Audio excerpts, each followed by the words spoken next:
how to fix fail to fetch data on the World app. So I'm going to show you a few different fixes. For the first one, I suggest opening up the browser on your phone and searching for "Is World app down?" Click on the status page here and check if all systems are working correctly here directly from the Worldcoin status page.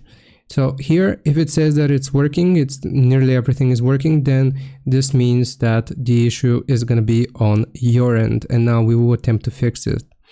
Now, for the second method, or the thing that I suggest doing, is changing your internet connection. So if you're using Wi-Fi, try switching over to mobile data, turning off your Wi-Fi. And if you're using mobile data, try connecting to a Wi-Fi network. If that doesn't work as well, the last thing that I can suggest doing is going into your phone settings, searching for iPhone storage, click on iPhone storage.